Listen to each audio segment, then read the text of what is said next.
Bonjour à tous.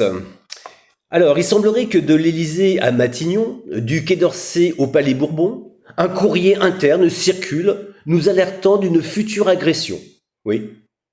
La possibilité d'un conflit armé suite à l'invasion de la Russie en Ukraine et de son occupation. Notre roi de clé, dénommé Macron, qui passe son temps à faire de la communication, sans concertation, dans la démesure et la précipitation, est donc prêt, avec l'OTAN, à envoyer la France au front pour satisfaire les besoins de leur mondialisation. Après avoir passé son temps à sucer les attributs de l'oncle Sam, dans l'espoir de faire bander l'ordre mondial, notre cher président et sa suite royale évoquent donc la possibilité d'une guerre fatale.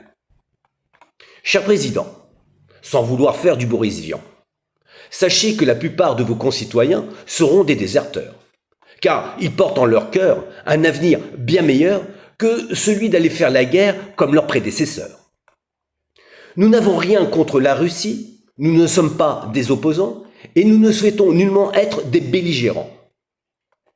Je m'adresse non seulement à vous, chers gestionnaires, mais aussi à tous les fous autoritaires qui accompagnent cette folie meurtrière, à tous ces européistes corrompus, tachés de sang, qui souhaitent s'accaparer la terre, tout comme la vie de millions de gens. Je m'adresse donc à vous, les fous tortionnaires, dénaturés d'humanité, évidés de sentiments, qui en trouvent des bouches de pierre, remplies de froideur et d'avilissement, que nous, le peuple, nous ne voulons pas mourir pour vos propres dividendes. Sachez qu'ici, le peuple ne vous supporte plus. Vous n'êtes pour eux que des scélérats dont il faudrait parfois brûler votre cul pour sauver votre âme de renégat. Vous semblez fiers, grands et puissants, mais au regard de l'univers, vous semblez parfois insignifiants. Lorsque viendra le jour de votre trépas, il se peut que vous soyez ici-bas, même pas l'ombre d'un rat. Je m'adresse donc à vous, les princes, les maîtres de ce monde, qui passez votre misérable temps à parasiter la vie dans l'abrutissement, l'obéissance et la moutonnerie, enchaînant les nations à coups de censure, de division, que nous ne souhaitons pas vivre cette infamie.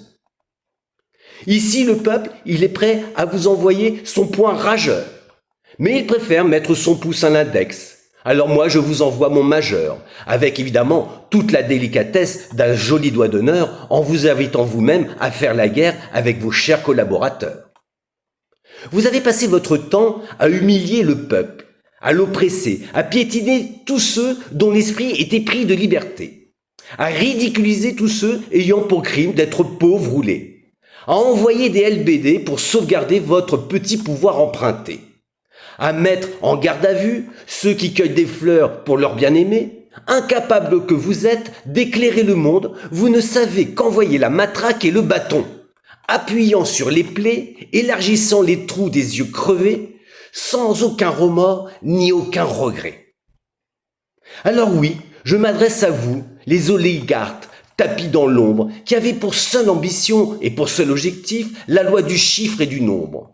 À vous, les gouvernants qui faites rouler sur votre front la corruption, la comédie, la tragédie et l'illusion.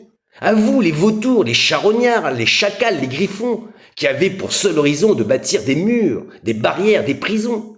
À vous, les monarques, les autocrates tristes, vides et sans fond, qui avaient pour seul objectif d'extraire du gaz, du pétrole et du charbon pour envahir la planète de fer, de plastique et de béton, que nous ne sommes pas sur Terre pour vivre au rythme de vos canons.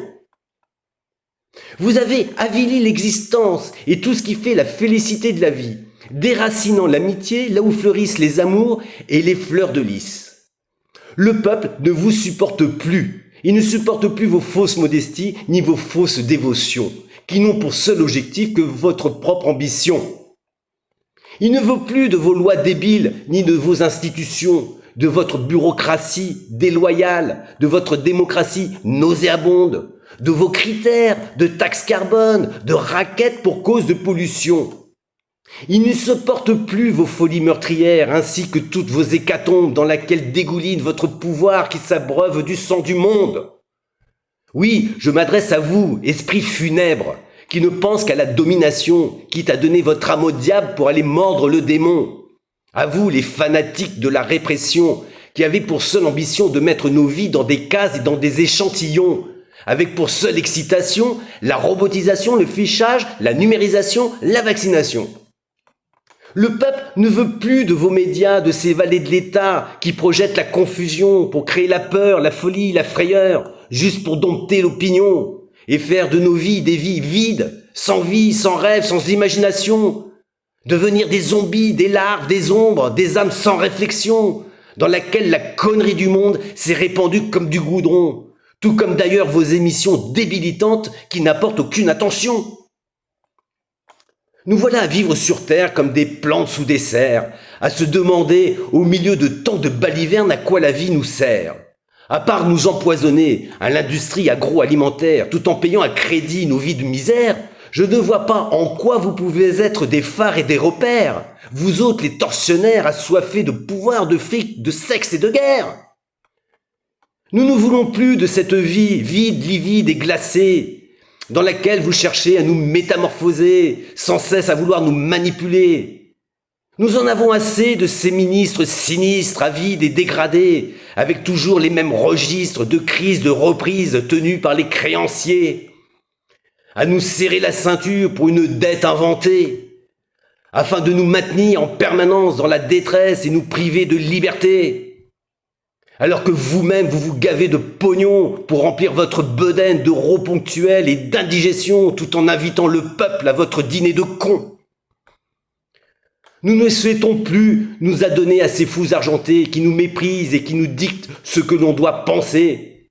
Nous ne désirons plus obéir à toute cette minorité d'usuriers qui barricade le monde dans la haine, dans un combat meurtrier.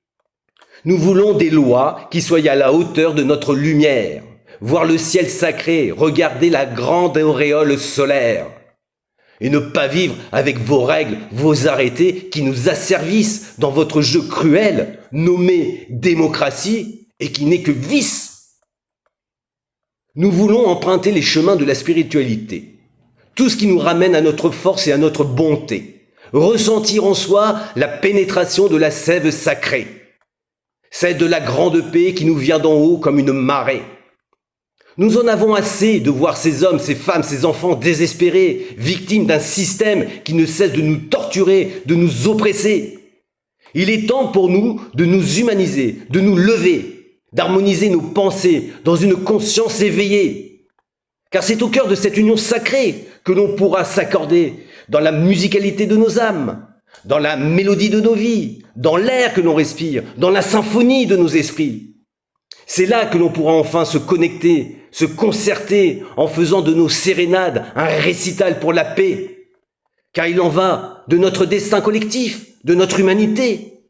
Et nous n'avons pas besoin de guerre pour vivre cette félicité. Tout reste à inventer, tout reste à imaginer. Tout peut être transformé avec un potentiel infini fondé sur des principes de coopération, d'amour et d'unité. Nul besoin de vos guerres, de vos conflits, de vos combats, de vos rivalités. Nous sommes avant tout des âmes aimantes, pleines de générosité, avançant la poitrine en avant et les poumons gonflés, car nous portons en nous cette divine lumière sacrée. Celle-ci, elle peut faire éclore la paix dans une nouvelle aurore, une nouvelle rosée, dans laquelle nous pouvons réenchanter le monde pour une humanité enfin retrouvée. Alors je dis stop à la guerre et vive la paix. À bientôt, frérot.